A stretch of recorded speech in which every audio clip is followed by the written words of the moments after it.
नमस्कार दोस्तों, English by जय कुमार यादव यूट्यूब चैनल पे आप सभी का बहुत बहुत स्वागत। कैसे हैं? आई होप कि आप सभी अच्छे होंगे और बढ़िया से पढ़ाई लिखाई कर रहे होंगे। देखिए आप सभी के लिए हम क्या लाए हैं, ये वोकैबुलरी संजीवनी का बुक है। इसमें 21,000 प्लस वर्ड्स हैं, है ना जी।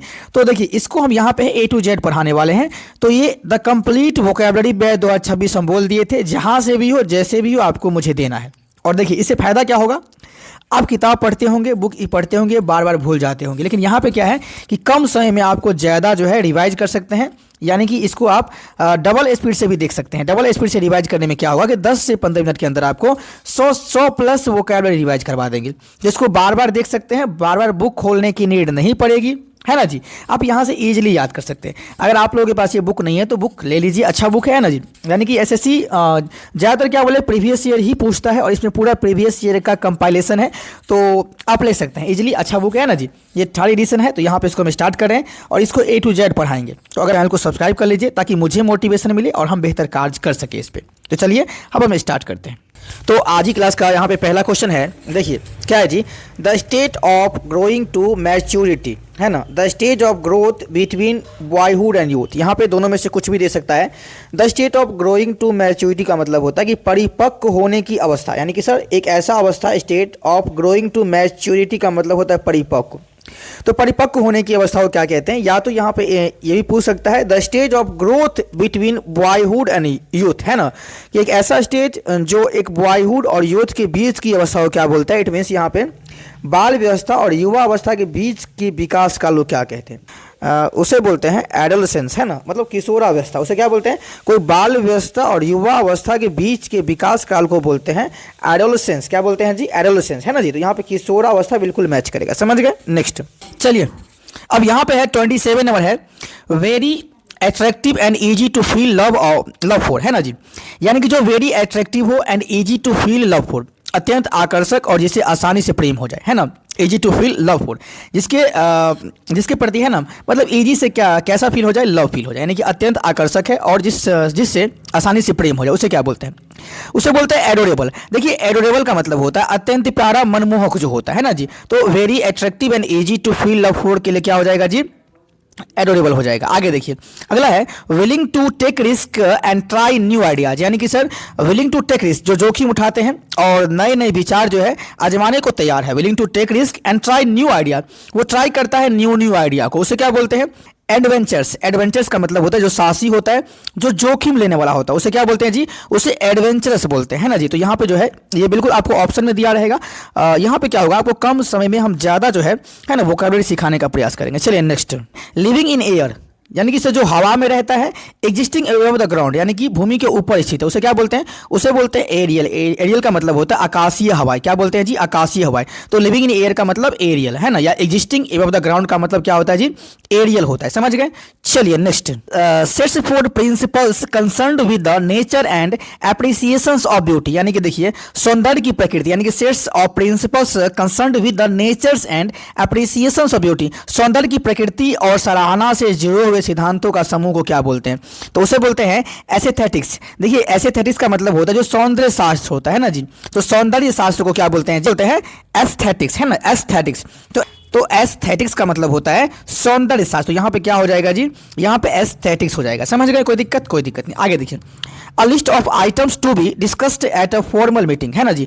औपचारिक बैठक में चर्चा किए जाने वाले विषयों की सूची को क्या बोलते हैं? एक ऐसा list of items to be discussed, जो डिस्कस किया जाता है एट अ फॉर्मल मीटिंग, यानी कि औपचारिक बैठक में जो चर्चा किए जाने वाले विषय की सूची को क्या बोलते हैं? उस लिस्ट को क्या बोलते हैं? उसे बोलते हैं एजेंडा। एजेंडा का मतलब होता है कार्य सूची। क्या होता है जी? एजेंडा का मतलब होता है कार्य सूची, समझ गए जी। चलिए नेक्स्ट, यहाँ है टू इंक्रीज द इम्पोर्टेंस, है ना जी।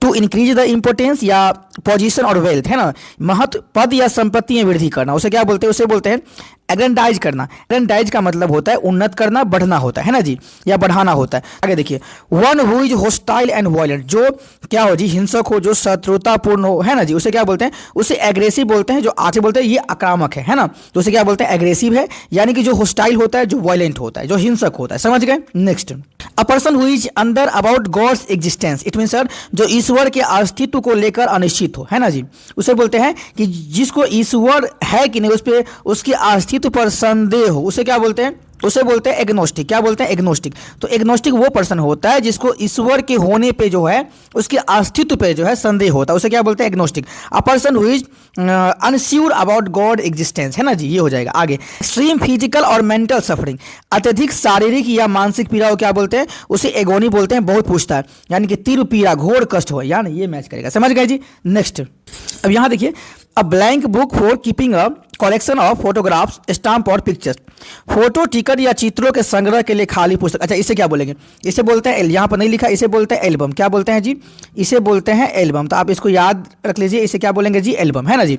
A blank book for keeping a collection और फोटोग्राफ्स, है ना जी, और फोटोग्राफ्स, स्टाम्प्स और पिक्चर्स, जहाँ पे फोटो रखा जाता है उसे क्या बोलते हैं जी? उसे एल्बम बोलते हैं। समझ गए? Next, medieval foreigner of chemistry, रसायन विज्ञान का मध्यकालीन पूर्ववर्ती के रूप क्या बोलते हैं? उसे बोलते हैं एल्केमी। एल्केमी का मतलब होता है कीमिया शास्त्र, है ना जी, ये मैच करेगा बिल्कुल।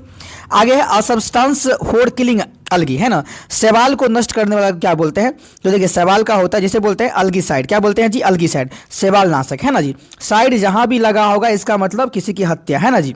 तो यहाँ पे जो शैवाल नाशक की बात करेंगे उसे बोलेंगे अलगीसाइड, अलगीसाइड। समझ गए? नेक्स्ट, यहाँ देखिए, of fictional being from another world, है ना, किसी अन्य दुनिया का काल्पनिक प्राणी, उसे क्या बोलेंगे? ये एलियन है, नहीं बोलते हैं, ये बिल्कुल एलियन है ना, किसी जो है दूसरे वर्ल्ड का। Of fictional being from another world, किसी अन्य दुनिया का काल्पनिक प्राणियों क्या बोलते हैं जी?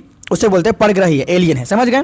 आगे, allowance given to a wife from her husband और सेपरेशन, ऑन सेपरेशन, है ना जी, अलगाव के बाद पति द्वारा पत्नी को दिया गया भरण पोषण को क्या बोलते हैं?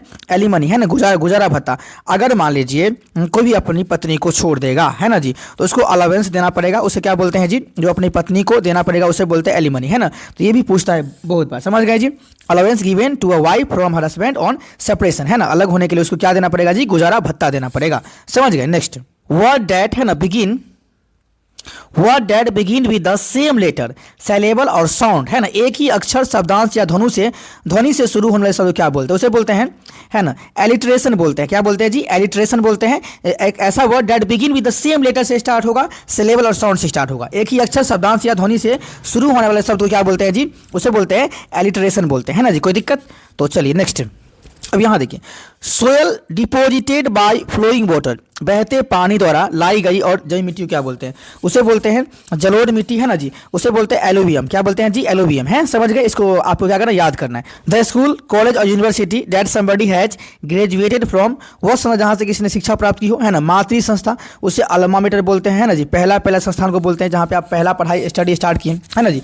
स्कूल हो सकता है, कॉलेज हो सकता है, यूनिवर्सिटी हो सकता है, तो वहाँ मातृ संस्था किसे बोलेंगे? अल्मा मेटर, जहाँ पे आप पहली बार स्टडी किए। समझ गए जी? कोई दिक्कत? कोई दिक्कत। Next, annual calendar that contains important dates, है ना जी, महत्वपूर्ण तिथियों वाले वार्षिक पंचांग क्या बोलते हैं जी? उसे बोलते हैं एल्मेनिक, है ना, पंचांग। क्या बोलते हैं जी? पंचांग। तो annual calendars that contains important dates को क्या बोलेंगे जी? पंचांग बोलेंगे। A table or flat surface where offering are made, है ना, वो समतल स्थान जहां पूजा अर्पण किया जाता है उसे क्या बोलेंगे? उसे वेदी बोलते हैं, उसे अल्टर बोलते हैं। क्या बोलते हैं जी? अल्टर मीन्स वेदी और पूजा स्थल, तो पूजा स्थल को क्या बोलते हैं? अल्टर बोलते हैं। समझ गए? Next, instrument that measures the altitude of the land surface, है ना जी, भूमि की ऊंचाई मापने वाले यंत्र को क्या बोलते हैं? उसे बोलते हैं एल्टीमीटर। एल्टीमीटर का मतलब होता है ऊंचाई मापने का यंत्र। ऊंचाई मापने का यंत्र को क्या बोलते हैं? एल्टीमीटर, है ना। एक ऐसा इंस्ट्रूमेंट दैट मेजर्स, जो मेजर्स करता है the altitude of the land surface. समझ गए? Next, the height of an object और point in the relation to ground level, भूमि के स्तर के संदर्भ में किसी वस्तु या बिंदु की ऊंचाई को क्या बोलेंगे? उसे एल्टीट्यूड बोलते हैं। क्या बोलते हैं जी? उसे एल्टीट्यूड बोलते हैं। The height of an object और point in relation to ground level. समझ गए? नेक्स्ट देखिए, unselfish interest in the welfare of others, दूसरों के कल्याण में निस्वार्थ रुचि, उसे क्या बोलते हैं? उसे एल्ट्रुइज्म बोलते हैं। एल्ट्रुइज्म का मतलब होता है कि परोपकारिता है, वो हमेशा दूसरों की मदद करेगा, है ना जी। One who devotes one's life to the welfare of others, जो अपना जीवन दूसरों के कल्याण के लिए समर्पित करे उसे क्या बोलते हैं? उसे भी अल्ट्रुइस्ट बोलते हैं, परोपकारी होता है, बिल्कुल, है ना जी। तो ये मैच करेगा। Next, a person who lakhs, है ना, कॉम्पिटेंस एंड एक्सपीरियंस, जिसमें दक्षता और अनुभव जो है कि कमी हो। अ पर्सन जिसमें लैक, कमी हो, कि कॉम्पिटेंस, है ना जी, एंड एक्सपीरियंस, जिसमें सर दक्षता और अनुभव की कमी, उसे क्या बोलते हैं? उसे नौसिखिया बोलते हैं, है ना जी। जो बिल्कुल अनुभवहीन व्यक्ति होता है उसे बोलते हैं एमेच्योर। बहुत पूछता है, एमेच्योर का मतलब होता है कि नौसिखिया। समझ गए?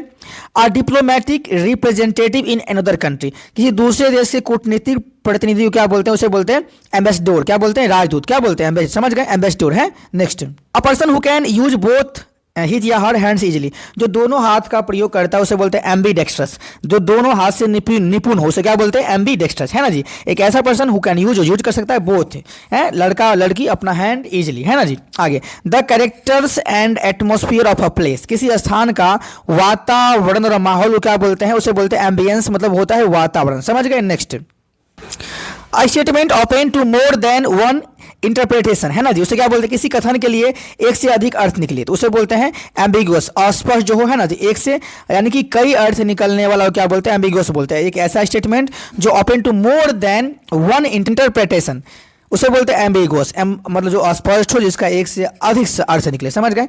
Having to opposing feelings at the same time, एक ही समय में विरोधी भावनाएं होना उसे बोलते हैं एम्बिवेलेंट, मतलब जो क्या है जी द्वंद्वात्मक भावना वाला होता है ना जी, मतलब नहीं बोलता ये आदमी जो है एक ही समय में विरोधी भावना होना, है ना जी, यानी कि having to opposing feelings at the same time उसे क्या बोलते हैं एम्बिवेलेंट, क्या बोलते हैं, और एम्बी का मतलब बोथ भी होता है, समझ गए। नेक्स्ट, आज की क्लास का लास्ट जो है वन वर्ड होगा, one who has the quality of both introvert and extrovert. Introvert मतलब जो सर जिसको है ना हमेशा अपने घर में जाना पसंद है ना, जो इंट्रोवर्ट है जो इसको बाहरी दुनिया से मतलब नहीं है। एक्सट्रोवर्ट मतलब सर जो बाहरी दुनिया से मतलब रखता है, और जो दोनों है उसे बोलते हैं एम्बीवर्ट। एम्बीवर्ट का मतलब कि जो सर क्या है जिसके पास क्वालिटी है बोथ इंट्रोवर्ट भी है एक्सट्रोवर्ट भी है, जो अंदर भी रह लेता है और बाहर भी, है ना जी, उसे क्या बोलते हैं, उसे बोलते हैं एम्बीवर्ट। जो अंतर्मुखी है बहिमुखी है ना जी, अंतर्मुखी भी है और बहिमुखी भी दोनों है, उसे बोलते हैं एम्बीवर्ट, समझ गए। तो इसी के साथ हम आज की क्लास को यहीं पर समाप्त करते हैं। अगर आपको ये लेक्चर अच्छा लगा तो लाइक कर दीजिए, और चैनल पर नए हैं तो सब्सक्राइब कर लीजिए, ताकि इस तरह का लेक्चर आगे आता ही रहेगा। बाय दोस्तों एंड टेक केयर।